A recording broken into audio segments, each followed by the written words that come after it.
Apareceu. Apareceu? Tudo certo? Tá.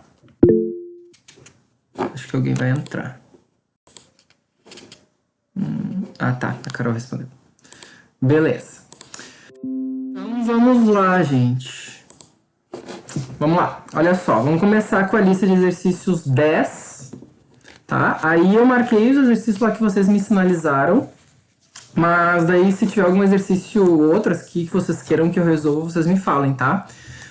Também eu vou pedir pra vocês que quando vocês tiverem dúvida, tentem falar no microfone, porque o chat não consigo acompanhar as duas janelas ao mesmo tempo. Aí pode ser que alguma coisa tenha passado despercebido. Acho que no último plantão a Pamela estava falando pelo chat e eu realmente não vi, tá? Então tentem falar pelo microfone se possível. Ou alguém me avisa aí se alguém falar no chat, tá? Galera, então nessa primeira lista de exercício aqui que a gente vai lá para o exercício 7. Não foi um exercício que vocês tiveram dificuldade, mas eu quero alertar uma coisa para vocês, tá? Sobre esse exercício aqui, ó. Exercício 7. Deixa eu escolher uma cor bonitinha. Ups. Vermelho. Exercício 7. Esse exercício é o seguinte, é da URGS, tá? Ele pede para assinalar a alternativa correta que preenche corretamente as lacunas denunciadas abaixo na ordem em que aparece. Olha só, as plantas necessitam de nutrientes minerais constituídos de diferentes elementos químicos, os quais são retirados do solo através das raízes. Ele pergunta quais são os macro e os micronutrientes, ou macro e microelementos, que as plantas mais utilizam. É uma questão bem específica, a gente vai ver isso com mais detalhes lá em botânica, tá? Mas como lá tem muita coisa para ver, pode ser também que passe despercebido. Daí eu quero que vocês anotem num cantinho, não sei se eu já falei para vocês, mas tentem anotar num cantinho que vocês vão lembrar quais são os principais macronutrientes que as plantas sempre vão precisar, tá? Por quê? Porque sabendo os macro, o que sobrar ali é micro, tá? Tem 3 macronutrientes principais que as plantas utilizam, que são os top, assim, que todas as plantas sempre vão utilizar, tá? Que é o nitrogênio, o fósforo e o potássio. A gente chama de NPK. Tanto que quando a gente compra esses adubos orgânicos e químicos, enfim, para colocar nas plantas, eles são compostos de NPK, tá? Nitrogênio, fósforo e potássio. Então todas as plantas vão necessitar desses nutrientes em maior quantidade, tá? Sempre, todas as plantinhas. Aí tem outros 3 macronutrientes que as plantas também vão utilizar, mas daí não é em toda a sua fase do ciclo de vida, tá? Mas também são macronutrientes, tá? É o magnésio, o enxofre e o cálcio. Então, magnésio, enxofre e cálcio, beleza? Esses são os 6 macronutrientes que as plantas sempre utilizam. NPK em primeiro lugar, sempre, e magnésio, enxofre e cálcio. O que sobrar é tudo micronutriente, tá? Elas não vão precisar em tanta quantidade. Era isso que eu queria alertar para vocês aqui nessa questão, porque foi uma questão bem específica que pode cair com bastante recorrência, tá? Então, com base nisso, a única alternativa que vai atender a isso que eu expliquei para vocês, de macros e micronutrientes, né, é a alternativa, vamos ver, macronutrientes como daí pode ser nitrogênio, fósforo ou potássio, então A, C ou D, são necessários em maiores quantidades, já os elementos como O são necessários em menores quantidades. Então só sobra aqui a letra A, tá? Porque todos os outros, a segunda alternativa também é um macronutriente. Beleza, pessoal? Isso aqui, só queria alertar vocês para isso. Deixa eu assinalar. Professor, pode repetir o segundo grupo de essenciais para elas? Além do NPK? Tá, é magnésio, Mg, enxofre, que a gente representa por S, e cálcio, Ca. Tá? Esses a gente diz que é do crescimento ou metabolismo secundário, tá? Mas elas também vão utilizar em grande quantidade comparado aos outros. Beleza? Tá bom, professor. Obrigada. De nada, bem capaz. Vamos então partir para as dúvidas realmente de vocês. Daí a gente vai pular lá para a questão 14, tá? Aqui, questão 14, Enem 2019. Olha só. Essa questão fala o seguinte. A cada safra, a quantidade de café beneficiado é igual à quantidade de resíduo gerado pelo seu beneficiamento. O resíduo pode ser utilizado como fertilizante, pois contém cerca de 6,5 de pectina, um polissacarídeo, então estou falando aqui de um carboidrato, tá? Aproximadamente 25% de açúcares fermentáveis, frutose, sacarose e galactose, também está falando de carboidratos, tá? Bem como resíduos de alcaloides, que são compostos aminados, tá? Compostos aminados são aqueles que têm nitrogênio, tá? Lembra dos aminoácidos? Os aminoácidos são aqueles que têm nitrogênio na sua composição, tá? Isso aqui, pessoal, a gente tem que lembrar lá da bioquímica, tá? Ele está falando que o resíduo desse café ele é cheio de biomoléculas. Lembra que toda biomolécula ela é rica em carbono, também é rica em hidrogênio, e os compostos aminados são ricos em nitrogênio, tá? Então, esse resquício, esse resíduo aqui do café, ele é rico em carbono, hidrogênio e nitrogênio, tá? Porque ele tem todos esses compostos, tem que lembrar um pouquinho lá da bioquímica. Então, vamos lá para as alternativas, tá? Esse resíduo contribui para a fertilidade do solo, pois possibilita a reciclagem de carbono e nitrogênio? Sim, tem carbono e nitrogênio. Então, essa aqui possivelmente está certa. Vamos ver as outras se estão erradas. Promove o deslocamento do alumínio, que é tóxico. Bom, o alumínio realmente é tóxico, mas eu não tenho como saber essa ação dele com base nesse texto que ele deu. Tá? Então, essa aqui possivelmente é errada também. Tá? Porque, de acordo com as informações do texto, não tem como saber disso. Tá? Melhora a compactação do solo por causa da presença da pectina. Não, nada a ver, tá? Essa aqui também não tem muito sentido. Se tá adubando essa terra, se tá cuidando dessa terra, tu tá impedindo também essa compactação, tá? Então essa aqui tá errada. Eleva o pH do solo em função da degradação de componentes do resíduo. Não, e também essa não foi uma informação que o texto deu, então também não tem como saber disso, tá? Então essa aqui também tá errada. Apresenta efeitos inibidores de crescimento para a maioria das espécies vegetais pela cafeína. Não, galera, além de eu não saber disso, porque o texto não está falando, esses nutrientes que dão, eles vão justamente aumentar o crescimento dessas plantas, né? Eu estou reciclando esses compostos, então ele está aumentando o crescimento dessas plantas. Então essa aqui também não pode ser, tá? Então, com base nas alternativas, a correta é a letra A. Tranquilo, pessoal? Tem que lembrar um pouquinho da bioquímica para fazer isso aqui. De boas? Tranquilo? Tranquilo. Agora foi. Agora foi? Tá. Aí logo abaixo vocês também tiveram dúvida aqui na 15. Então vamos resolver ela. Deixa eu botar aqui. Deu. O nitrogênio é essencial aos seres vivos e pode ser adquirido pelas plantas através da absorção pelas raízes e pelos animais através da alimentação, tá? Então lembra que a maior parte dos seres vivos, tá, não consegue, a maior parte dos seres vivos não, as plantas e nós, animais, a gente não consegue absorver o nitrogênio que está presente no ar. A gente precisa de organismos que façam esse intermédio, tá, que transformem esse nitrogênio da forma gasosa para uma forma que a gente consiga aproveitar. Tá? E quem faz isso é as bactérias, beleza? Lembra lá do ciclo do nitrogênio. Se não tivesse as bactérias, a gente não conseguiria utilizar nitrogênio, tá? Nem as plantas, nem os animais, tá? Vamos continuar então. Sua utilização na agricultura de forma inadequada tem aumentado sua concentração no ambiente. E o excesso que é transportado para os cursos d'água tem causado a eutrofização. Lembra que a eutrofização é aumento de nutrientes nos corpos d'água, tá? Contudo, tal dano ambiental pode ser minimizado pela adoção de práticas sustentáveis. Isso aqui é importante. Que aprisionam esse elemento no solo, impedindo seu escoamento para rios e lagos. O método sustentável visando a incorporação desse elemento na produção, prevenindo tal dano ambiental é... Então, o que a questão está falando, pessoal? Tá falando de uma adubação, principalmente uma adubação química desenfreada. Então, os caras vão lá plantar, colocam um monte de nutriente do solo, a planta não consegue absorver todo esse nutriente, e isso acaba indo parando, né, depois com as chuvas, enfim, acabam indo parando lá nos rios, nos corpos d'água e causando a eutrofização, que é esse aumento de nutrientes. Tá? Ele quer saber uma prática sustentável para justamente aumentar essa absorção de nitrogênio e impedir com que ele vá parar nos corpos d'água, tá? Impedir essa poluição lá nos corpos d'água. Então, qual seria o método sustentável para fazer isso e prevenir esse dano ambiental? Tá?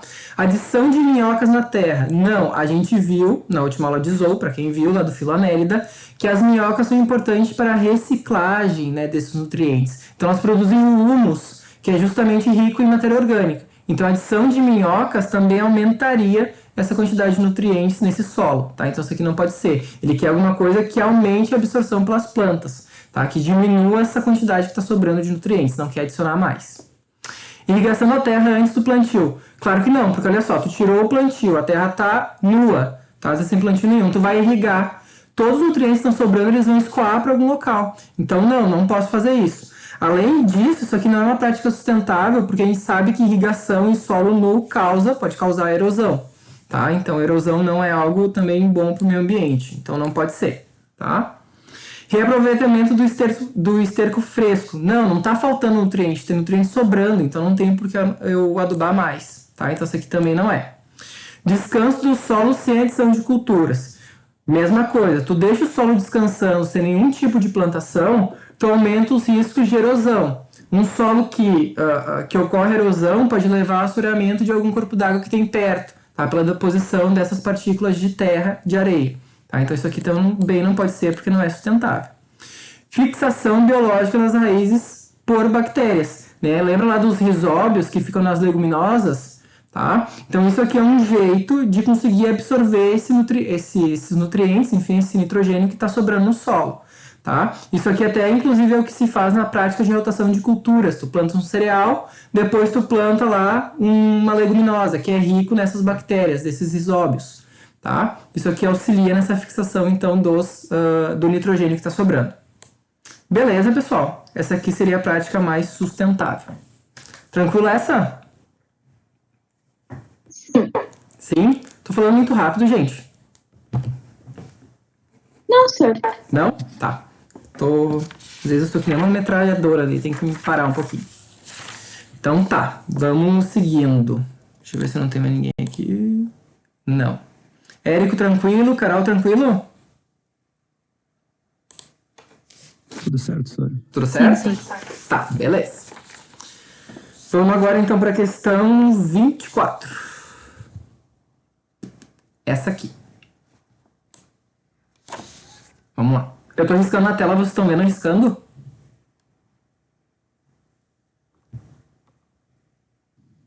Sim, senhor. Sim? Tá. Vamos seguir então. Vamos lá. Aplicação excessiva de fertilizantes nitrogenados na agricultura. Então percebam que é mais uma questão sobre ciclo do nitrogênio. Assim, ó. Ciclo do nitrogênio e Enem são BFF. Tá? Se tiver um ciclo que vai cair no Enem, com certeza é o ciclo do nitrogênio. Porque ele é o ciclo mais complexo, tá? Que a gente tem de todos que a gente estudou. Então, e conforme a análise, né, dos últimos Enems, o ciclo do nitrogênio ele cai disparado comparado aos outros ciclos, tá? Então, estudem bem detalhadamente esse ciclo aqui, tá? Então, a aplicação excessiva de fertilizantes nitrogenados na agricultura pode acarretar alterações no solo e na água pelo acúmulo de compostos nitrogenados, principalmente a forma mais oxidada, favorecendo a proliferação de algas e plantas aquáticas e alterando o ciclo do nitrogênio representado no esquema. Tá? A espécie nitrogenada mais oxidada tem sua quantidade controlada por ação de micro-organismos, as bactériazinhas, que promove a reação de redução dessa espécie no processo denominado desnitrificação. Tá? Lembra que a bactéria que faz, o micro-organismo que faz a desnitrificação é uma bactéria que a gente chama de Pseudomonas. Tá? Pseudomonas desnitrificam. É ela a bactéria específica que faz essa desnitrificação. Tá? É importante saber. Vamos lá. O processo citado está representado em qual etapa desse ciclo aqui? Então, olha só, o que essa bactériazinha, o que a Pseudomonas faz, pessoal? Ela pega todo o nitrogênio que está sobrando no solo, tá? Principalmente ali os nitratos, tá? E nitritos, e devolve esse nitrogênio que está sobrando, que está em grande quantidade, de volta à atmosfera sob forma de gás, tá? Então, ela faz o processo inverso da fixação biológica de nitrogênio. Tá? Ela desnitrifica o solo, ela retira esse nitrogênio que está sobrando. Logo, a única parte desse ciclo que está mostrando isso, pessoal, é a 5. Tá? O processo aqui 5, beleza? Então, essa questão, analisando esse gráfico aqui, essa imagem, o único processo onde está representada a desnitrificação é aqui no 5. Tá? Os outros não representam isso. Beleza, pessoal? Aqui eu tenho a monificação, tá? Depois aqui eu tenho a nitratação e por aí vai. E aqui é desnitrificação, tá? Tranquilo, galera?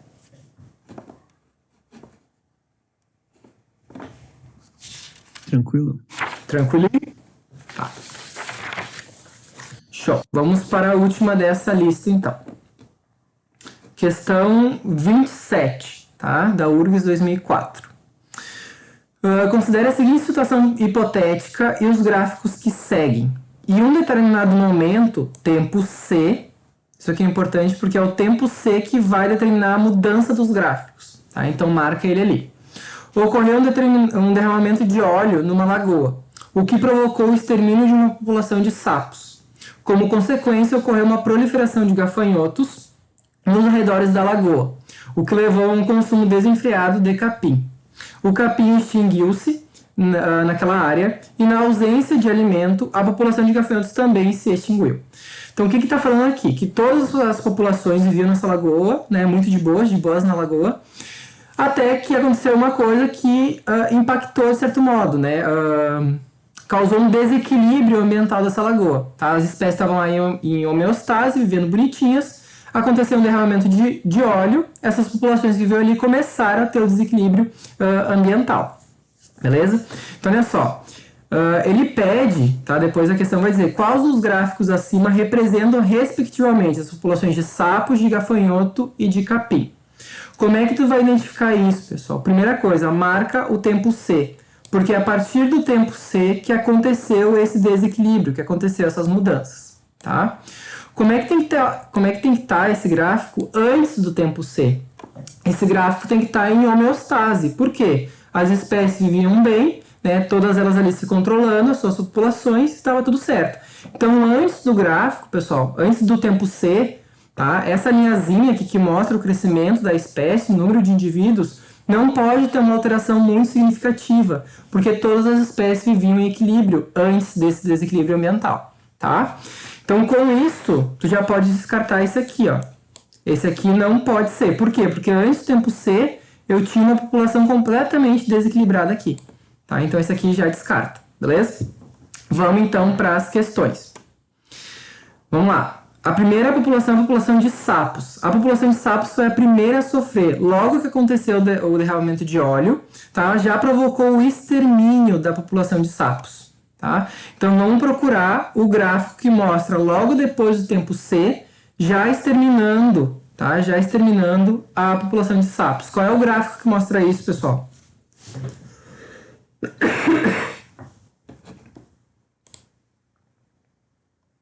O 5? Muito bem, o 5. Por quê? Aqui eu tenho o tempo C, logo depois já exterminou a população de sapos. Tá? No próximo tempo D, já não tem mais sapinho aqui. Então, o 5 é os sapos. Tá? Sapos. Belezura. O próximo que ele pede é o de gafanhotos. Olha só o que aconteceu com os gafanhotos, tá? Como consequência dessa queda dos sapos, ocorreu uma proliferação de gafanhotos, tá? Por que aconteceu a proliferação de gafanhotos, pessoal? Porque os sapinhos provavelmente competiam ali por alimento pelos gafanhotos. A partir do momento que os sapinhos morreram, os gafanhotos tiveram maior disponibilidade de alimento. Tá? E aí conseguiram maior sucesso reprodutivo, enfim, de sobrevivência. Qual é o gráfico, pessoal, que mostra, depois do tempo C, um aumento da população de gafanhotos? Que pode ser um aumento de população de gafanhotos? O 3. O 3 é o único, tá? Porque o 4 eu já descartei de início, tá? O 1, ele tá mostrando uma queda, tá? O 2 também é uma queda. O 3 é o único que tem, ó, um aumento. Então, aqui, possivelmente, é dos gafanhotos. Vou botar só H, você sabe que é gafanhotos, tá? Muito bem. O que levou a um consumo desenfreado de capim. Claro, aumentou um monte de gafanhotos, eles começaram a comer o capim, né, desenfreadamente. Qual é o que apresenta, pessoal, uma queda desse capim? Qual é o gráfico que pode ser? Sendo que D aconteceu a queda dos sapos. Então, eu não posso ter queda dos sapos e queda do capim ao mesmo tempo. Tá? O capim veio a se extinguir, né? Veio ter uma queda depois. Qual é o gráfico que aparece isso? O 2. O 2. Muito bem, então aqui eu tenho capim. Tá? Muito bem, então aqui eu tenho sapos, o primeiro, os gafanhotos, o segundo, e aqui o terceiro. Vamos ver qual é a ordem, né, as alternativas que tem essa ordem. 5, 3 e 2. 5, 3 e 2, A. Tá? Tranquilo isso aqui, pessoal? Sim. Sim? Tá. Análise de gráficos. Mais alguma dúvida de alguma questão dessa lista de exercícios? Por mim, não, sim. Não? Não, sim. Não? Rico? Não? Não, não. Tá. Então vamos seguir. Deixa eu fechar isso aqui. Tá. Sai. Estão vendo a nova lista de exercícios? Lista 11? Sim, Sim. senhora. Sim? Tá. Vamos lá. Essa aqui tem um pouquinho mais de dúvida, eu acho. Sim. Olha só, vamos lá para a questão 5. Essa aqui. Questão 5, tá? Da URGS 2003.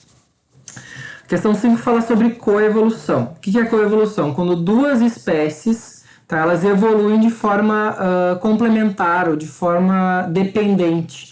Tá? Então, conforme alguma espécie ganha uma determinada característica, a outra espécie ganha uma característica. Ganha não. Acaba sendo selecionada uma característica complementar. Tá?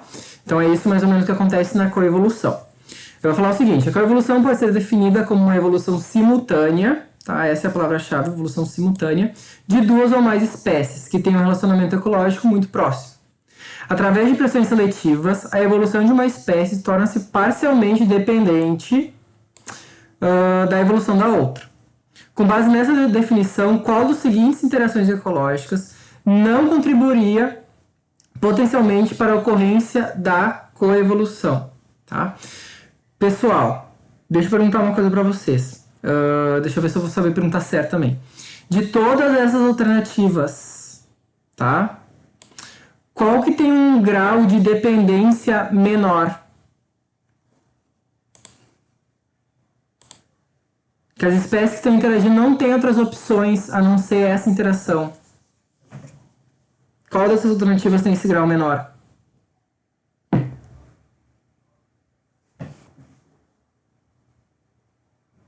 Competição? Sabe me dizer por quê? Porque elas não são obrigadas a competir umas com as outras. Porque elas não são obrigadas a competir umas com as outras. Lembram do princípio competitivo lá de Gauss? Que ele fala quando duas espécies ou mais competem pelo mesmo nicho ou pelo mesmo recurso, algumas coisas tendem a acontecer com elas. Tá? 3 coisas podem acontecer. Ou a espécie que vai perder nessa competição, tá, vai se extinguir, tá? Ela vai acabar com essa espécie, ela vai deixar de existir. Ou ela vai migrar, vai procurar um outro habitat, tá? Ou, pessoal, ela ainda pode trocar de nicho, ela pode mudar o recurso, tá, que ela vai utilizar. Então pode acontecer essas 3 coisas. Então, de todas as alternativas, a que menos tem um grau de dependência, que tem um maior grau de possibilidades entre essas relações, tá, é a competição. Porque a pergunta é justamente com isso: qual não contribui potencialmente? Tá? Ela até pode acontecer uma coevolução ali entre espécies competidoras, mas ela não vai contribuir muito porque as espécies podem procurar outros recursos, elas podem se adaptar conforme a competição, tá? Elas podem mudar ali de estratégia. Então, de todos esses exemplos que tem ali, a competição, tá, é que menos contribui para a coevolução. Beleza? O comensalismo contribui, lembra lá do tubarão e da rêmora, tá? A rêmora, inclusive, tem uma adaptação aqui na cabeça que é para grudar embaixo ali do corpo do tubarão. Isso é uma estratégia de coevolução, tá? A predação também, né? As presas e os predadores, eles tendem a ganhar estratégias, tanto a presa de escape, quanto os predadores de predação, tá? Para conseguir predar essa presa. Então, essa aqui contribui também. O parasitismo nem se fala, a gente acabou de estudar, né, ali as protozooses, a gente viu que os parasitas são bem específicos aos seus hospedeiros, tá? E o mutualismo também, lembra lá das micorrizas, né, dos fungos com as raízes das gimnospermas. Não existem micorrizas se esses indivíduos não estão interagindo. Né? A gente também tem os líquens, não existem líquens se esses indivíduos não estão interagindo. Então, é um grau de dependência muito grande. Então, todas as outras, elas necessitam, tá? Elas contribuem significativamente para a coevolução. Beleza, galera? De boas? Sim, senhora. De boas. De boas. Tá, vamos para 6 então. 6. URGS 2018. O quadro abaixo apresenta, na primeira coluna, tipos de interações entre populações de uma mesma comunidade. Na segunda, exemplos dessas interações, que é o que está aqui. E na terceira, alguns organismos que ilustram estes exemplos, tá? Beleza, vamos analisar um pouquinho aí essa tabela aqui, tá? Na primeira linha, eu já tenho uma questão em aberto, que é isso aqui que eu tenho que descobrir, tá? Então, vamos lá. O tipo de interação é inquilinismo. E o exemplo que a gente tem é as orquídeas, tá? Inquilinismo, pessoal, primeira coisa, é uma relação harmônica ou desarmônica?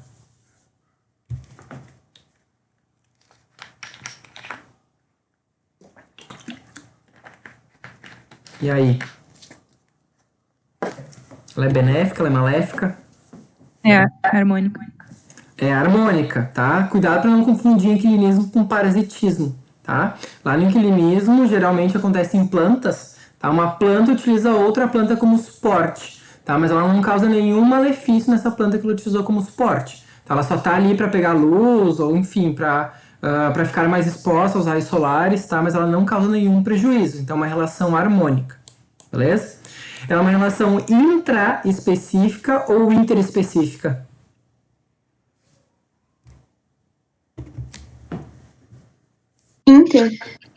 Interespecífica, acontece entre espécies diferentes, geralmente de vegetais, tá? Então ela é inter. Beleza? Show de bola. Vamos para a segunda aqui. Na segunda, a incógnita que está em aberto é o exemplo de interação. Então, uma interação interespecífica, desarmônica, que o piolho faz. Que interação é essa, pessoal? Essa aqui é barbadinha. Parasitismo. Parasitismo. O piolho é um ecto ou um endoparasita? É um ecto. Ectoparasita, fora do corpo. Tá? Então aqui um parasitismo. Beleza, isso aqui estava dada. E a última coisa que a gente tem, tá? A incógnita é sobre o organismo, tá? Então uma relação intraespecífica, harmônica. Lembra que a relação intraespecífica só tem duas, sociedade ou colônia, tá? Do tipo sociedade heteromórfica, ou seja, os indivíduos, tá? Eles têm uma divisão de trabalho ali entre eles não são unidos anatomicamente, tá? E eles são diferentes entre si, beleza? Isso quer dizer sociedades heteromórficas, são diferentes entre si, formas diferentes, tá? Aí a gente tem vários exemplos, tem formigas, tem abelhas, tem cupins, tá? Nós, seres humanos, somos exemplos também de sociedade heteromórfica, tá? Vamos ver se alguma dessas questões atende a isso que a gente falou. Vamos lá. Assinar a alternativa que substitui adequadamente a sequência de números do quadro. Então tem que achar interespecífica harmônica e parasitismo. Interespecífica harmônica, parasitismo e o exemplo ali que a gente tem cupins. Possivelmente essa aqui está certa. Vamos ver as outras. Essa aqui já é intraespecífica, já não é. Interespecífica desarmônica, já não é. Interespecífica harmônica pode ser, mas predação já não é. E carrapato não forma as sociedades heteromórficas, tá? E a última é intraespecífica harmônica, também não, é interespecífica. Beleza, pessoal? Então a alternativa certa é a A. Tranquilo? Sim. Sim? Sim. Aham. Logo abaixo tem a outra também que vocês tiverem dúvida, foi uma atrás da outra, tá? 7. As plantas do maracujá possuem a capacidade de produzir néctar em estruturas localizadas ao longo do caule, pecíolos e folhas. A presença dessas estruturas promove a atração de algumas formigas que se alimentam do néctar. Essas formigas promovem a proteção do maracujazeiro contra herbívoros. A relação ecológica interespecífica, então já está falando que é espécies diferentes, obviamente, tá? Existente entre o maracujazeiro e essas formigas pode ser definida como. Então, o que acontece aqui? A formiga se alimenta do néctar desse maracujazeiro, tá? E em troca desse néctar que a formiga se alimenta, ela ganha a proteção dessa formiga. Ou seja, a formiga não deixa com que nenhum outro ser vivo, enfim, um outro inseto se alimente dessa plantinha, tá? Então elas fazem uma troca, mas essa troca não tem uma dependência, porque a formiga pode viver muito bem sem o maracujá, e o maracujá também consegue viver muito bem sem a formiga. Dito isso, qual é o tipo de relação que a gente tem aqui? Protocooperação. Muito bem. Protocooperação, também chamado de mutualismo não obrigatório, tá? Ah, professor, mas tem mutualismo aqui. Sim, mas daí lembra que mutualismo são dois tipos, o mutualismo obrigatório e o mutualismo não obrigatório, que pode ser chamado de protocooperação, é o nome mais usual, tá? Como tem protocooperação aqui, essa aqui que tá certa. Beleza, pessoal? Sim?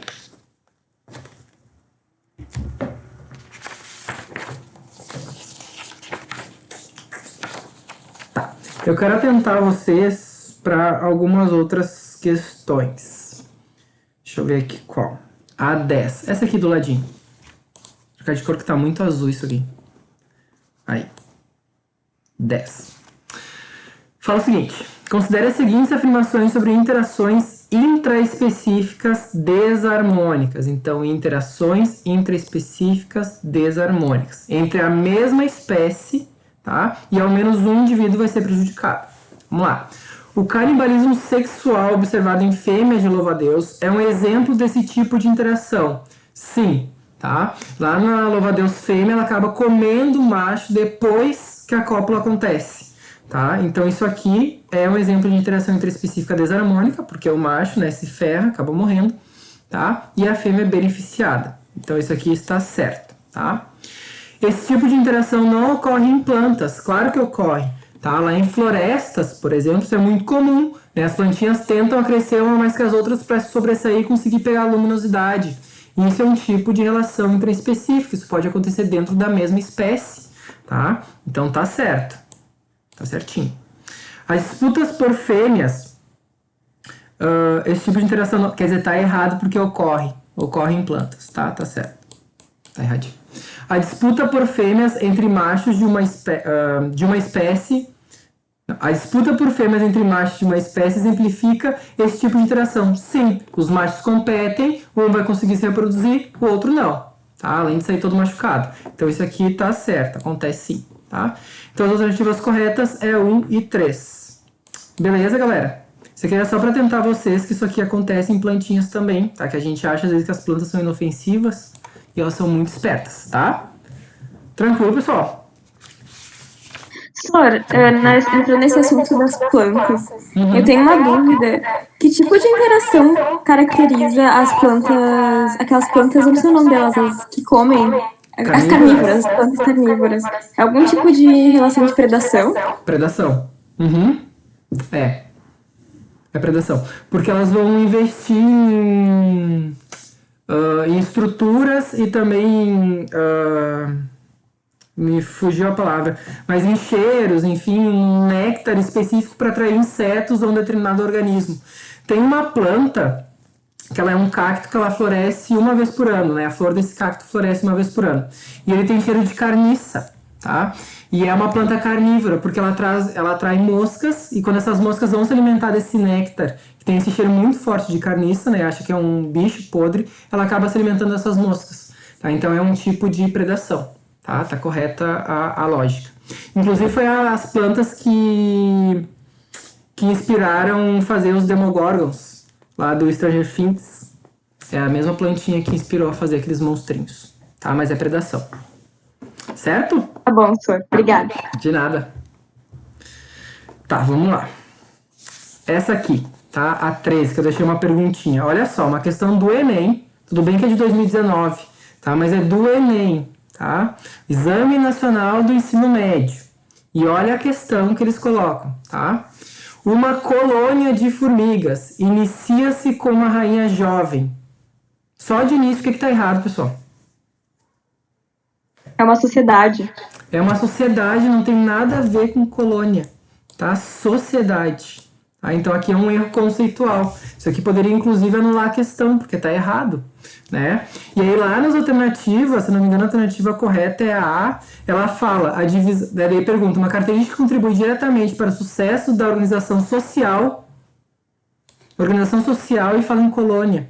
né, dos formigueiros é a divisão de tarefas entre as formigas e a organização funcional da colônia, a organização funcional da sociedade, tá? Então, um erro conceitual numa questão do Enem. Então, essas coisas às vezes acabam passando, né? A gente também não sabe quem é que faz essas questões, né? E, enfim, é uma coisa pra gente se ligar também que pode acontecer esses erros, tá?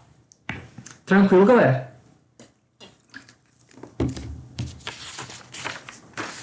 Sim? Sim.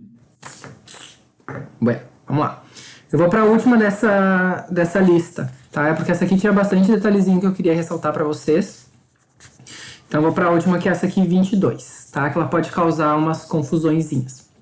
Então, vamos lá. Associe adequadamente as colunas abaixo com relação às adaptações que conferem vantagem aos seres vivos e seus respectivos exemplos. Então, tem aqui mimetismo e camuflagem, e eles colocam alguns exemplos de organismos que fazem isso, tá? Lembra que mimetismo é quando um indivíduo, tá, vai imitar um outro ser vivo, tá? Então, por exemplo, uma cobra que não é peçonhenta, tá, tem um padrão de coloração muito semelhante a uma cobra que é peçonhenta, tá? Isso facilita lá a questão de identificação de cores, né, as cores de alerta na natureza, tá? Isso vai facilitar com que essa cobra que não é peçonhenta não seja predada, por exemplo, tá? Isso é um mimetismo.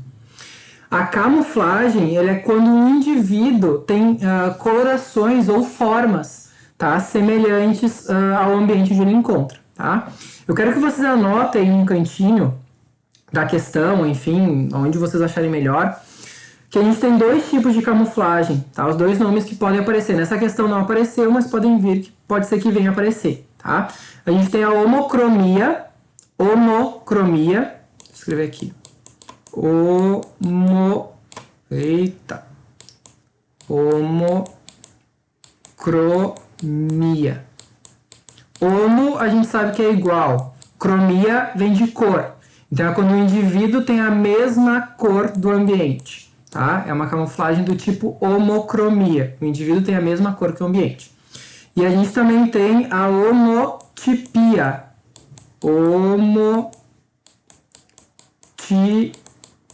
É horrível escrever com mouse, meu Deus.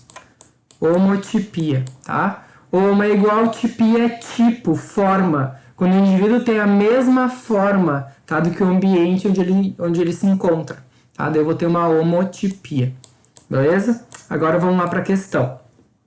O camaleão, ele é mimetismo ou camuflagem?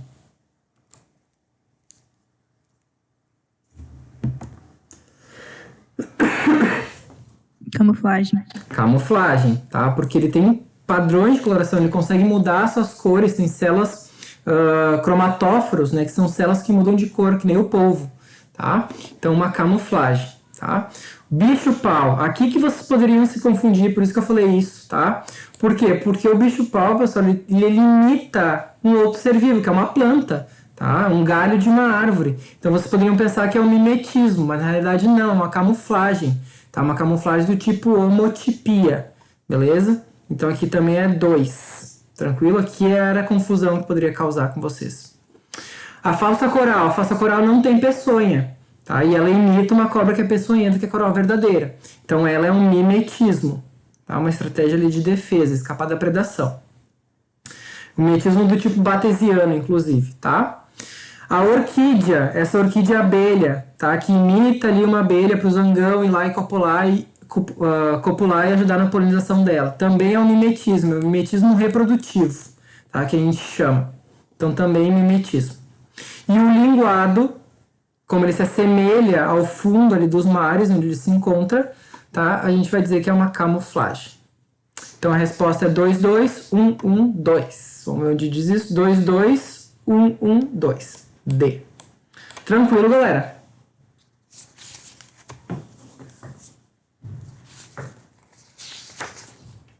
Sim, Tranquilo, professor. Sim? Tá. Então vamos seguir. Mais alguma dúvida sobre essa lista de exercícios? Não, sim. Não? Tá. Então vamos lá. Agora a gente vai para a lista de exercícios 12. Sucessão ecológica e dinâmica populacional. Sucessão ecológica é aquele assunto que eu falei com vocês, né? Que ele não cai com tanta frequência que nem os outros que a gente viu. Ele não costuma cair todo ano, mas ele é um assunto relativamente recorrente também, tá? Então é importante saber pelo menos o basicão sobre ele, tá? Aí, deixa eu fechar aqui. De sucessão ecológica, a gente vai lá para a alternativa 4. A questão 4, tá? Deixa eu botar uma outra cor, vamos... roxo. Da URGS 2000. Vai fazer 20 anos da questão. Vamos lá. Assinalize a alternativa que completa corretamente a frase abaixo. Quando cortamos a grama e arrancamos as chamadas ervas daninhas do nosso jardim, estamos. Tá? Então tá falando basicamente quando a gente vai limpar ali o nosso pátio de casa. Tá? Vamos lá. Proporcionando melhores condições para uma sucessão primária. Primeiro que aqui não existe mais sucessão primária porque eu já mexi nesse jardim. Tá? A sucessão primária é quando nada foi mexido, quando não tem ação humana ali naquele ambiente. Tá? Ele é um ambiente natural, nunca foi tocado. Tá? Um ambiente virgem, beleza? A gente chama de sucessão primária. Como ele já foi mexido, não pode ser sucessão primária. Então, isso aqui está errado. Tá? Proporcionando um melhor controle da erosão do solo, não, porque eu estou tirando plantas, então eu estou deixando o solo mais exposto. Tá? Então, isso aqui também não. Estou proporcionando melhores condições para que aconteça erosão nesse solo. Tá? Isso aqui também não pode ser. Retardando um processo de sucessão secundária. Sim, porque esse terreno já foi mexido, né? As ervas daninhas estão crescendo com uma forma de sucessão secundária e eu estou retardando este processo. Tá? Então isso aqui pode ser que esteja certo. Tá? Aumentando a diversidade vegetal. Claro que não, estou arrancando planta, então não tem como aumentar a diversidade. Tá? Permitindo uma propagação sexual mais rápida da grama cortada. Não, porque eu estou cortando a grama. Né? Eu estou retardando o crescimento dela. Então isso aqui também não. Tá? Não pode ser. Então a alternativa correta é a C. Tá? De cachorro. Tranquilo, pessoal? Sim. Sim. Vamos agora para 8. A 8, essa aqui. Ela é chatinha, mas ela é fácil de fazer. Ela fala o seguinte, do Enem, só podia ser. Um biólogo foi convidado para realizar um estudo do possível crescimento de populações de roedores em 5 diferentes regiões impactadas pelo desmatamento para a ocupação humana, o que poderia estar prejudicando a produção e armazenagem local de grãos. Para cada uma das 5 populações analisadas, uma a 5, identificou as taxas de natalidade, mortalidade, emigração e imigração, tá? Em número de indivíduos, conforme ilustrado no quadro, tá? Lembra que imigrante é quem chega, emigrante é quem sai, tá? Então, quem sai do Brasil é imigrante, quem chega no Brasil é imigrante, beleza? Então, vamos lá. Ao longo prazo, se as taxas permanecerem constantes, qual dessas regiões deverá apresentar maior prejuízo na produção e armazenagem de grãos? Ou seja, ele quer saber qual é a região que o número de roedores ainda vai ser maior, tá? E assim vai prejudicar essa armazenagem de grãos. O que a gente tem que analisar, tá? Com base nesses parâmetros de crescimento, tá? De densidade populacional que foi dado. Para essa população, pessoal, ser maléfica para essa armazenagem de grãos, eu tenho que ter muito roedor. Ou seja, tem que ter mais roedor nascendo e imigrando, chegando nessa região, do que roedor morrendo, né, mortalidade, e emigrando. Tá? Porque se eu tivesse mais roedores morrendo e emigrando, as populações estariam em declínio e seria muito positivo para essa armazenagem de grãos. Mas a questão é qual população seria o impacto negativo. Tá? Então eu tenho que buscar alguma que me dá essa resposta. Beleza? Com isso, pessoal, eu vou fazer o seguinte, eu vou interromper rapidamente aqui o compartilhamento que eu quero mostrar uma coisa para vocês. Aqui. Olha só. Você tem que fazer basicamente uma tabelinha assim, ó. Que nem eu fiz. Soma as taxas de natalidade e as taxas de imigração e depois soma as taxas de mortalidade e as taxas de imigração, tá?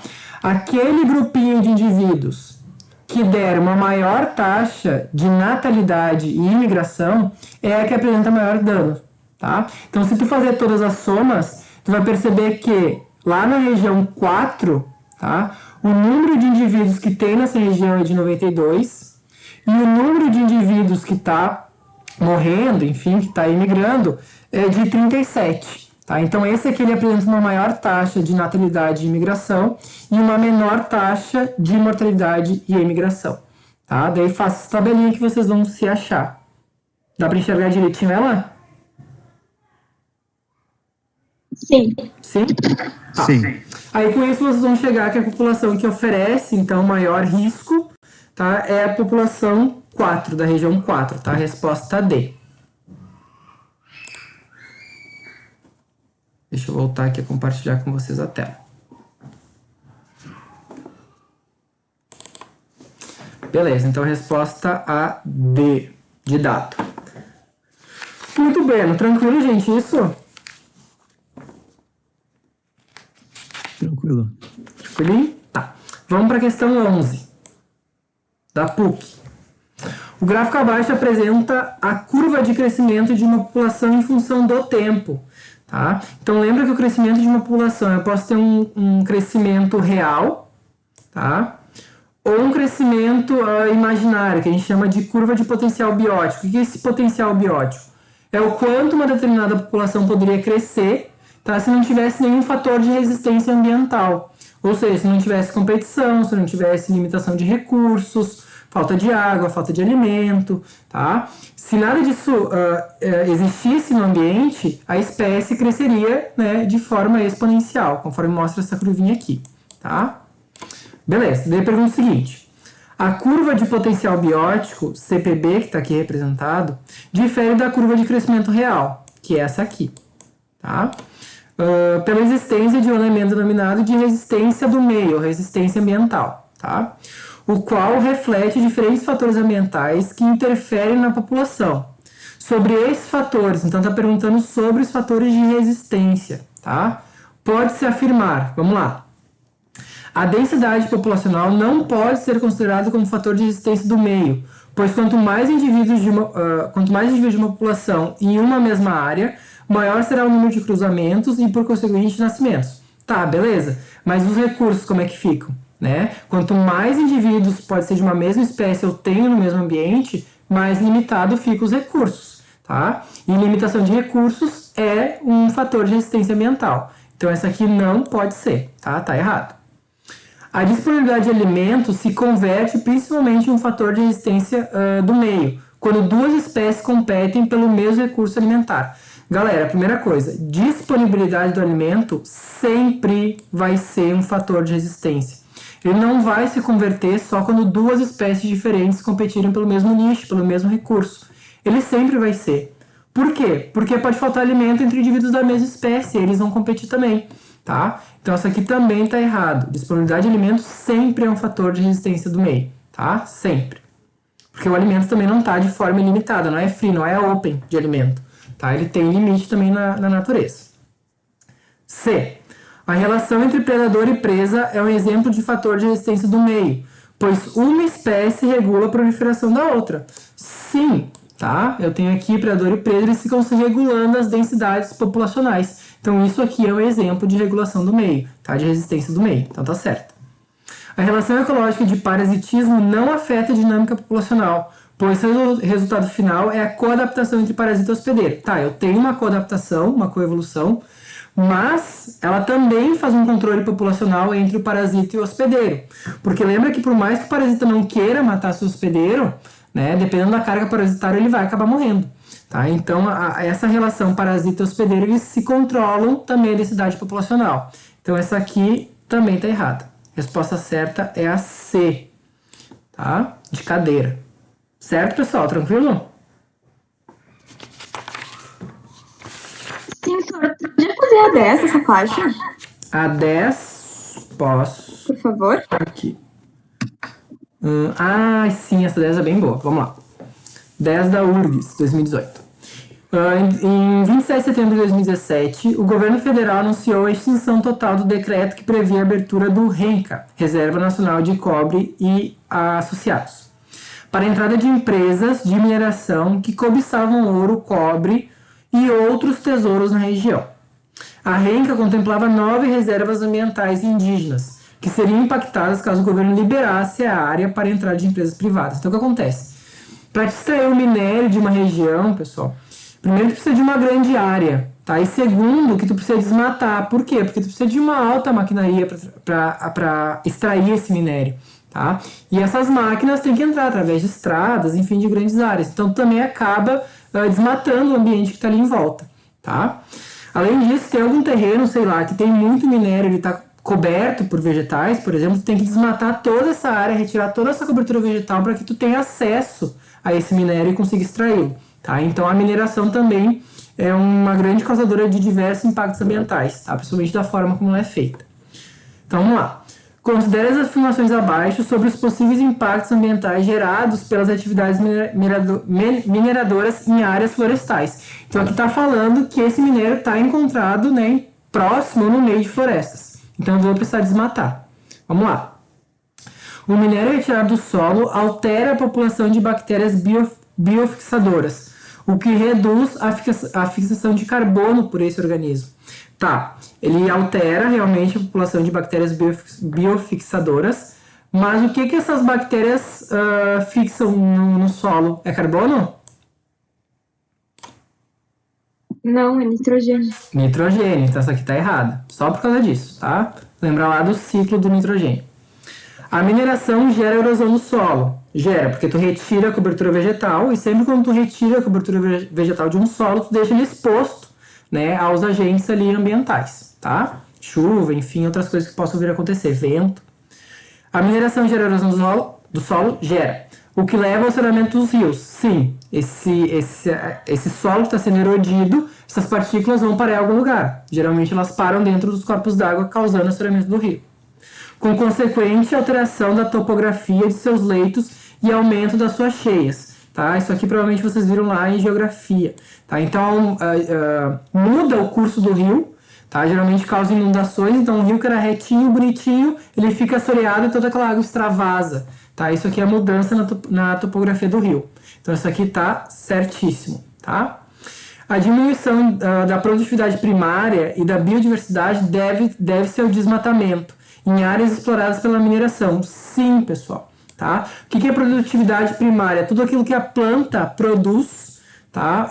De substância orgânica para a sua sobrevivência, tá? Para a sua respiração, para o seu crescimento. Toda a matéria orgânica que ela produz, a glicose, é produtividade primária, tá? Se eu estou desmatando, eu estou diminuindo o número de espécies, logo eu estou diminuindo a produtividade primária também, tá? Então isso aqui está correto.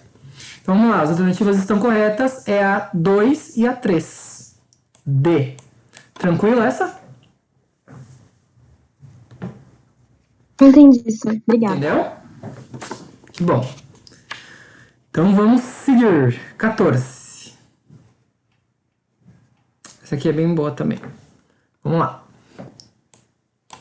Observe a figura abaixo referente à supressão de campos nativos no Rio Grande do Sul.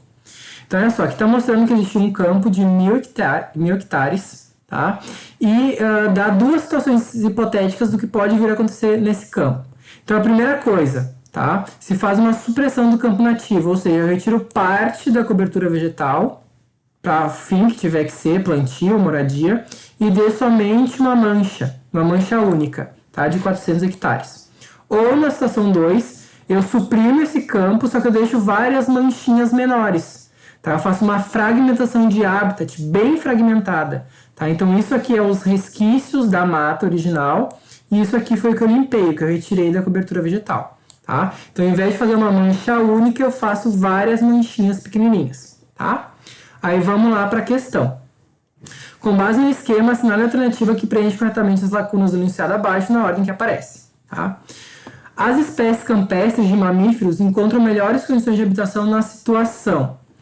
Para a gente entender essa questão, a primeira coisa que a gente tem que saber é que tanto na situação 1 quanto na situação 2, eu estou impactando o meio ambiente, porque eu estou mexendo naquela floresta que tinha ali, tá? Então, ambas, tá, vão causar algum desequilíbrio ambiental. Qual é que causa menos, tá? A que causa menos, pessoal, é a situação 1. Por quê? Porque eu vou deixar uma mancha única e maior, tá, de floresta ali remanescente. Por que isso acontece? Tem um efeito, tá? Um processo que a gente chama de efeito de borda. Anota aí no cantinho sobre ele. Efeito de borda. O que é o efeito de borda? Imagine o seguinte. Efeito de borda. Eu tenho lá uma floresta, esses 1000 hectares, tá? Essa floresta, pessoal, os organismos têm diferentes adaptações. Então, por exemplo, eu vou ter espécies que são muito adaptadas a ficar na periferia dessa floresta, ficar no contorno dessa floresta. Essas espécies, geralmente, elas são mais resistentes, né? Porque elas estão mais suscetíveis ali a qualquer agente ambiental. São espécies que são mais expostas à luz solar, né? Porque elas estão na borda. Elas são mais resistentes até mesmo à própria poluição que tem ali no meio. Eu também tenho espécies de interior. Essas espécies de interior, pessoal, geralmente elas são adaptadas a menor luminosidade, ou são espécies mais altas, são espécies que necessitam de uma maior umidade, tá? Elas têm adaptações diferentes. O que acontece quando eu fragmento muito um habitat? Eu acabo expondo as espécies de interior.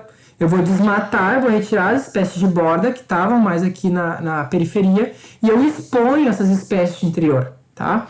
Quando eu exponho essas espécies de interior, pessoal, elas não estão adaptadas a serem espécies de borda, a serem espécies de periferias.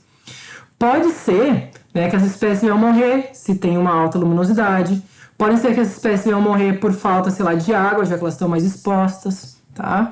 Pode ser também que antes algumas outras plantas exóticas, por exemplo, que estavam nesse interior, tá? E que necessitavam de alguma luminosidade, que antes eram controladas por essas plantas mais altas, venham se sobressair sobre essas nativas, tá? Justamente porque agora eu tenho maior aporte de luminosidade nessa florestinha, tá?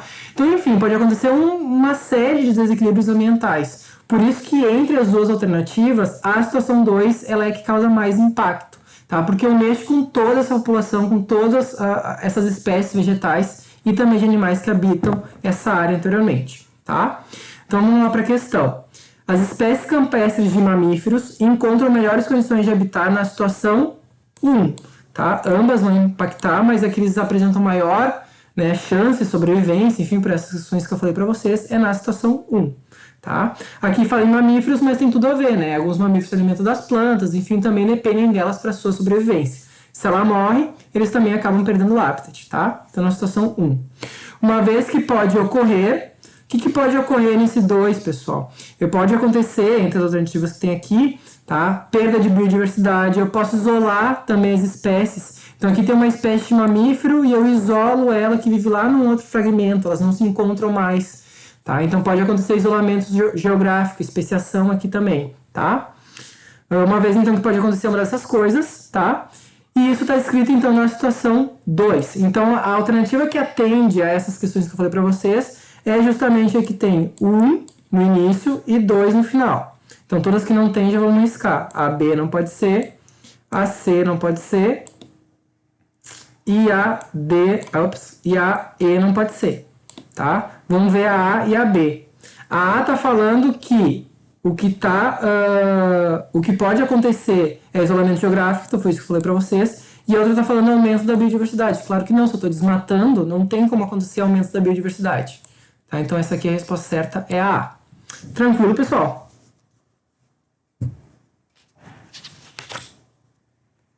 Sim? Sim, senhor. Sim, sim. O isolamento geográfico, o efeito de borda, enfim, a fragmentação de habitat, tá? Que é os nomes que a gente pode dar, elas podem acontecer por vários motivos, tá? O mais comum, né, é a construção de estradas. Né? Então, sei lá, vai fazer uma intervenção lá no meio da floresta. Tá? Vai, sei lá, pegar madeira ilegal. Para te pegar madeira tem que ter caminhão. Para te entrar com caminhão da floresta tem que construir estrada. Então, geralmente, construção de estradas é um causador de dano ambiental bem grande, tá? De fragmentação de habitat. Beleza? Eu acho que dessa... Ah, tem mais uma só, a 18. Daí a gente termina essa. Vamos lá. 18. URGS 2001. Uma comunidade vegetal em estágio jovem atua com mais eficiência do que uma comunidade clímax na fixação do carbono. Por quê? O que ela apresenta? Uma baixa produtividade primária bruta. Não, quando eu estou em estágios iniciais, eu tenho uma alta produtividade primária bruta, né? Porque ele tem uma alta produtividade primária líquida, logo vai sobrar muita coisa para as outras plantinhas também, tá? E lembra que quando eu atingir o clímax, a produtividade primária bruta e a produtividade primária líquida tendem a se igualar, tá? Então essa aqui tá errada por causa disso, beleza? Nops. A relação produtividade primária bruta, respiração próxima à unidade. Justamente isso que eu falei. Não, quando eu estou no início, tá, eu tenho uma alta produtividade primária bruta. Então isso aqui está errado. Tá? Elas vão se igualar lá no clímax, beleza? Grande biomassa vegetal e diversidade de espécies, tá? Não, pessoal, no início do estágio de sucessão, eu tenho pouca biomassa, porque são espécies pequenas, tá? São gramíneas, musguinhos, tá? São espécies bem pequenininhas e a diversidade também é bem pouquinha, tá? Lembra que a biomassa e a diversidade aumentam conforme eu vou chegando no clímax. Então, isso aqui também está errado. Uma alta produtividade primária líquida, sim. Por que ela produz produtividade primária líquida, muita substância orgânica, tá?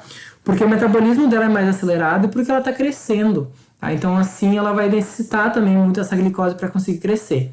Então, essa aqui está certa, tá? Teias alimentares complexas, não. Teias alimentares complexas eu vou ter lá no clímax. Tá? No início, não. Tudo mais simplesinho. Beleza, pessoal? Tranquilo essa? A resposta D é certa. De boas? Sim, sir. Sim? Então tá, vamos então para a última lista de exercícios. Olha só que beleza, conseguimos corrigir quatro listas nessa live. Tá, deixa eu fazer aqui para vocês, sair. Lista de exercícios 13, tá? Aí a gente vai começar lá pela questão 11. Ficou alguma questão pendente da lista anterior, pessoal?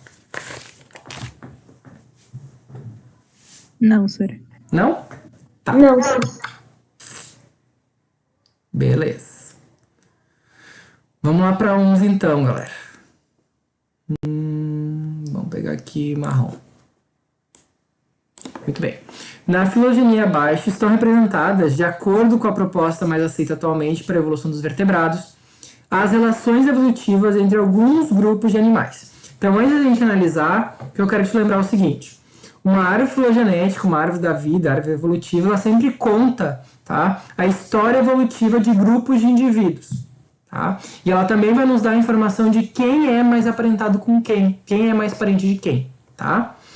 Primeira coisa que você tem que saber, essa árvore ela tem um marco de tempo. Tá? Por mais que não diga os anos certinho ali nessa árvore, eu consigo saber que quanto mais para a base da árvore estiver, mais ancestral é. Ou mais primitivo é o organismo ou a relação ali filogenética. Tá? Então, mais ancestral.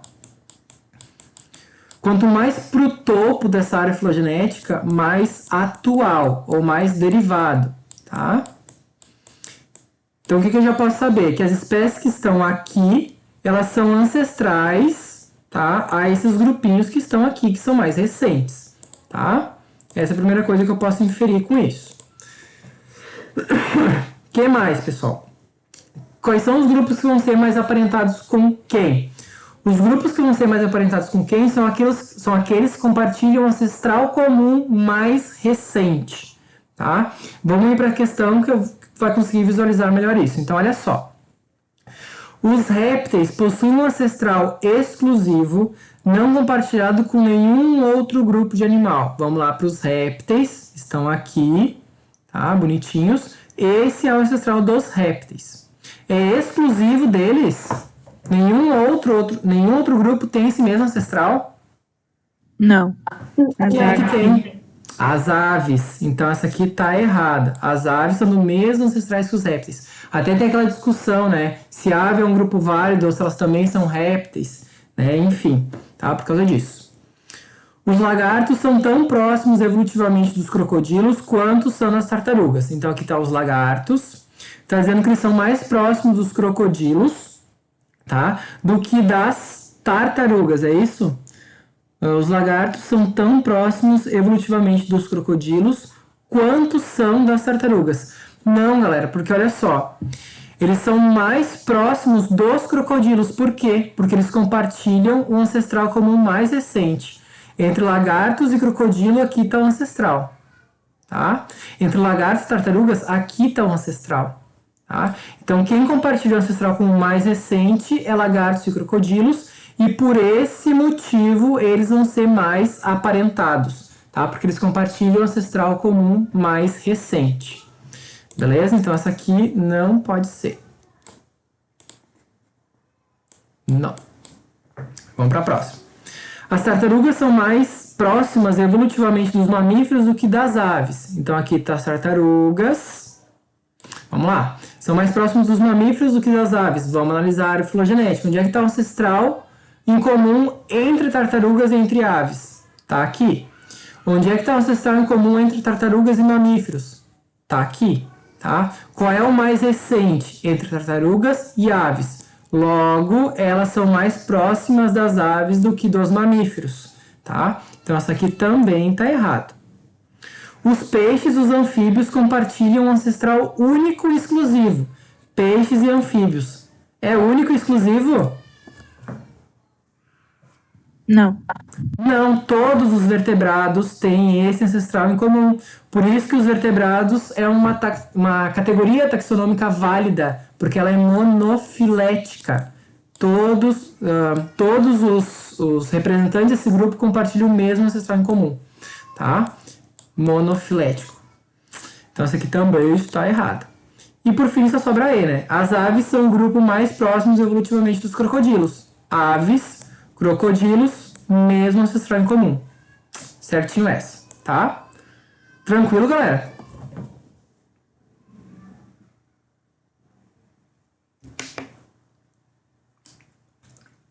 Sim?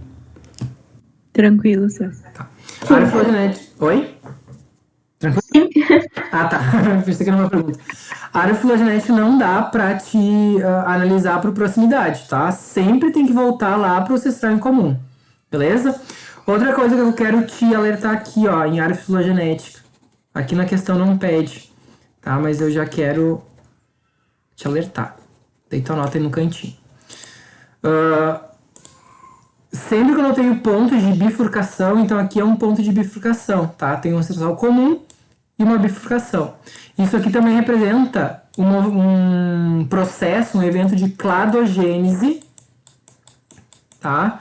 Porque eu tinha um ancestral comum e ele evoluiu para duas espécies ou dois grupos diferentes. Então alguma coisa aconteceu, alguma barreira geográfica, essas populações se separaram, tá? Para que eles evoluam de formas diferentes do mesmo ancestral comum, tá?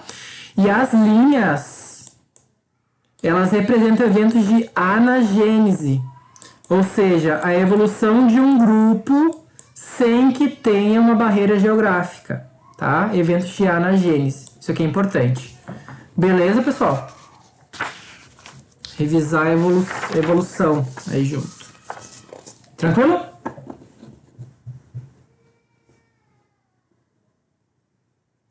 Sim, César. Tá. Vamos para a próxima, então. 13. Peça. Enem 2017. A classificação biológica proposta por Whittaker permite distinguir 5 grandes linhas evolutivas utilizando como critério de classificação a organização celular e o modo de nutrição. O Owens e seus colaboradores, com base na comparação da sequência que codifica o RNA ribossômico dos seres vivos, estabeleceram relações de ancestralidade entre os grupos e concluíram que os procariontes do reino Monera não eram um grupo coeso do ponto de vista evolutivo. Então, olha só. O Whittaker, pessoal, ele classificou os organismos basicamente utilizando a taxonomia. Ou seja, olhava para o ser vivo, via suas características, via como é que ele vivia, né, as adaptações que ele tinha, e com base nisso, nessas semelhanças, ele classificava, tá?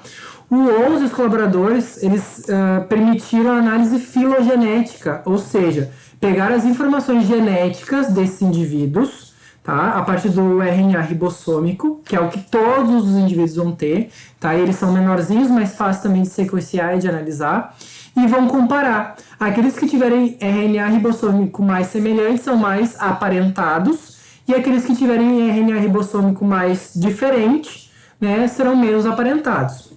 O que ele percebeu? Que dentro do domínio do reino Monera, eu tinha as árqueas e as bactérias. Só que as árqueas, pessoal, elas eram mais semelhantes filogeneticamente com os eucariotos, do que com as próprias bactérias. Então não tinha sentido agrupar eles dentro de um mesmo reino, dentro de uma mesma classificação, sendo que eles não tinham muita semelhança comparada à árquea e eucária, tá? Então as árqueas são um procarioto, uma árquea mais semelhante, tá, a um eucarioto do que uma bactéria a uma árquea, tá? Vamos lá então para a questão. A diferença básica nas classificações citadas é que a mais recente se baseia fundamentalmente em tipos de células? Não, isso aqui quem fez foi o Whittaker. Aspectos ecológicos? Não, o Whittaker também, tá falando lá no início da questão. Relações filogenéticas? Sim, tá? Análise lá do material genético. Então, possivelmente isso aqui tá certo. Propriedades fisiológicas? Não, quem fez isso foi o Whittaker, tá? Características morfológicas, taxonomia, quem fez isso foi o Whittaker, tá? Então, a correta aqui é a C. Tranquilo, gente? Sim, senhor. Sim? Tá, vamos seguir. A gente tá quase no nosso tempo. Vamos agora para 20. Essa aqui. Essa aqui é bem boa também.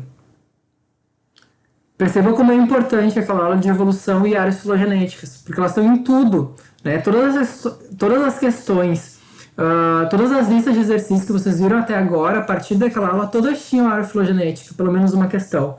Então é bem importante saber de cor e salteado como se interpreta essas árvores, tá? Então vamos lá. A figura abaixo mostra um cladograma que relaciona filogeneticamente algumas espécies da família das Solanaceae. Então tudo isso aqui, tá? Todos esses indivíduos são dessa família das Solanaceae, tá? Originária das Américas. Então vamos lá. Com base no cladograma apresentado, afirma-se que o gênero Capisco está mais próximo filogeneticamente de Solano do que Nicotiana. Então o Capisco está mais próximo filogeneticamente do Solano, que está aqui, do que Nicotiana, que está aqui. Vamos ver se é verdade. Aqui está o ancestral comum entre Capisco e Solano, e aqui está o ancestral comum entre Capisco e Nicotiana. Qual é o mais recente? Esse. Então, ele é mais próximo filogeneticamente do Solano do que do Nicotiana. Então, está certa, tá?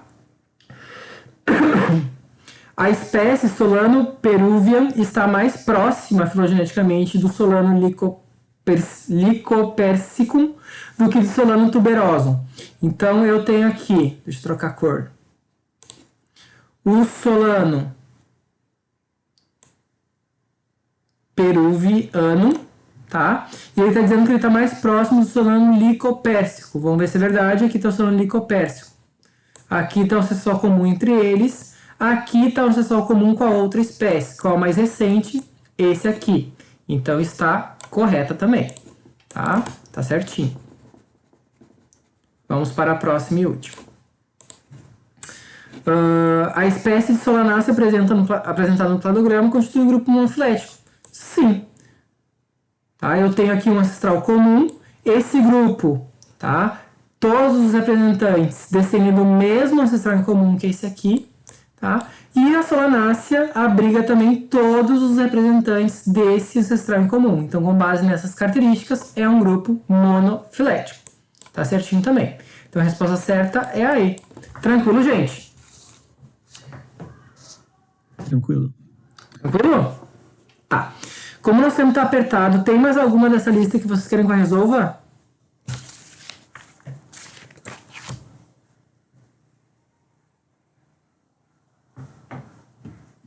A 17, senhor. A 17. Tá, vamos lá nela. Deixa eu achar. Ah, a M passou despercebida a 17. Vamos lá. Tá. Da PUC. A preguiça de coleira é um mamífero brasileiro endêmico da Mata Atlântica, dos estados do Rio de Janeiro, Espírito Santo, Bahia e Sergipe. Uma característica curiosa das preguiças do gênero Bradypus diz respeito ao número de vértebras cervicais. Enquanto praticamente todos os mamíferos possuem 7 vértebras cervicais, a espécie do gênero Bradypus possui de 8 a 10. As preguiças, assim como os tamanduás, seus parentes mais próximos, então isso aqui é importante, e os tatus são membros da superordem Chernarta. Tá? Então todos esses indivíduos são do mesmo grupinho. Com base no texto que inicia essa prova e em conhecimentos acerca da filogenia e da história evolutiva dos vertebrados, marque a árvore filogenética que apresenta adequadamente as relações de parentesco existentes entre os membros atuais da superordem Xenarta, preguiças, tamanduás e tatus, e os demais mamíferos placentários e os répteis, tá? Então, olha só, primeira coisa, as preguiças são parentes mais próximos dos tamanduás, então tem que encontrar um cladograma que está mostrando preguiça e tamanduá compartilhando o mesmo ancestral em comum, tá? Qual é o único que faz isso? Eu tenho aqui preguiça e tamanduá, tá? Eu tenho aqui também preguiça e tamanduá. Beleza? Aí antes, me falou também que tem o tatu, que é da mesma ordem. Então eu tenho que ter também, antes um pouquinho, o tatu pertinho. Então olha só. Percebam que aqui eu tenho o tatu e depois eu tenho ancestral como mais recente entre preguiça e tamanduá. Então aqui até pode ser, tá? Aqui, nesse caso, o tatu tá lá do outro lado, compartilhado com os mamíferos. Então não poderia classificar preguiça, tamanduá e tatu no mesmo grupo, porque eles não compartilham o mesmo ancestral em comum, tá? Não é um grupo monofilético, então essa aqui não pode ser. Essa aqui eu já vi que não é. Essa aqui eu já vi também que não é, pelas questões anteriores, e essa aqui eu já vi também que não é pelas questões anteriores.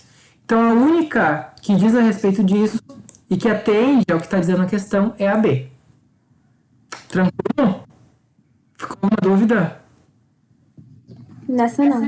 Tá. E outra coisa que também te ajuda a lembrar é que os répteis são mais ancestrais que os mamíferos. Tá? Eles surgiram primeiro antes dos mamíferos. A gente vai ver isso em zoologia dos cordados, mas tu já pode saber disso, tá? Mais alguma questão, povo? A 19, senhor. Essa fica do ladinho. Deixa eu chegar lá, Mel. Vamos lá. A 19 é boa. Tá. Deixa eu dar uma aumentada que tá meio ruim de enxergar aqui. Sou meio cego. Tá. No ano de 1500, os portugueses já se referiam ao Brasil como a terra dos papagaios, incluindo nessa designação os papagaios, as araras e os periquitos. Essas aves pertencem a uma mesma família da ordem Pistaciformes. Dentre elas pode-se citar. Então, olha só, aqui está dizendo as espécies que tem de araras, papagaios e periquitos. Tá? Vamos ver o seguinte. O que eu posso concluir aqui? Que todas as araras pertencem ao mesmo gênero. Então, aqui eu tenho um gênero, tá? E eu tenho 3 espécies diferentes. Isso aqui eu já posso analisando isso aqui. Lá nos papagaios, todas pertencem também ao mesmo gênero. Então, aqui eu tenho um gênero e 3 espécies diferentes. 3 espécies diferentes, tá? Periquito, mesma coisa. Eu tenho um gênero, tá? E 3 espécies diferentes, tá? Lembra que o gênero é o primeiro nomezinho, sempre com a letrinha maiúscula, e a espécie é formada pelo gênero mais o epíteto específico, tá? É binominal, beleza? E o segundo nomezinho sempre em minúsculo. Vamos lá. O grupo das aves relacionadas compreende 3 espécies e 3 gêneros? Não, já vi aqui que é um gênero e 3 espécies. 9 espécies e 3 gêneros? Não. 3 espécies de uma única família? Não, eu tenho 9 espécies de uma única família. 9 espécies de um único gênero? Não, eu tenho 9 espécies de uma única família. 3 espécies de uma única ordem? Sim, aqui é da ordem Pistaciforme, tá? Então aqui tá certo. 3 espécies de uma única ordem, é isso?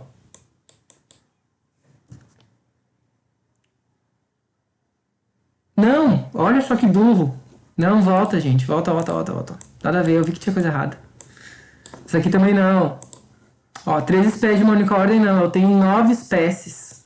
É o total. A correta é essa aqui, ó. B. Eu tenho 9 espécies e 3 gêneros ao total. Tá? Ai, bem burrão. Passou despercebido ali. Tranquilo essa? Sim, senhor, agora eu entendi. Entendeu? Achei bem confusa essa. Tô confuso até eu me confundi agora, tá? Você tem que analisar os números, tá? Gente, mais alguma dúvida? Eu tenho um recadinho pra dar pra vocês antes. A 22, senhor. A 22? Vamos lá. Tá, vamos lá. 22. Deixa eu aumentar também. Tá. A classificação dos seres vivos permite a compreensão das relações evolutivas entre eles. O esquema representa a história evolutiva de um grupo. Tá? Os animais representados nesse esquema pertencem ao filo dos cordados. Então está dizendo que todos eles são do mesmo grupinho. Tá? Logo, provavelmente eles são monofiléticos. Tá? Vamos lá. Possuem ancestrais que foram extintos. Então, olha só. Possuem ancestrais que foram extintos. Tá, possivelmente eles podem ser que tenham ancestrais que já foram extintos. Tá?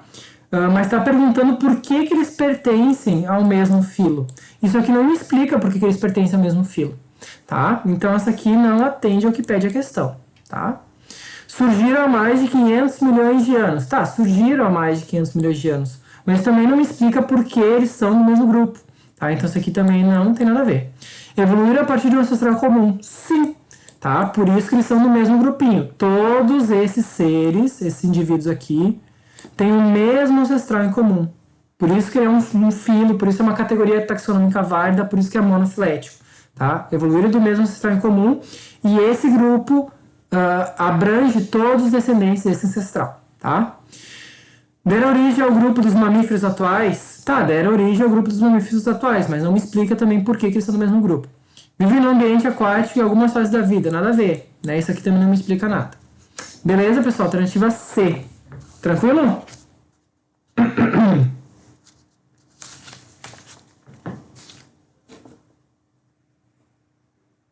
Sim? Sim. Tá. Galera, eu só queria dar 2 recados para vocês da nossa última aula.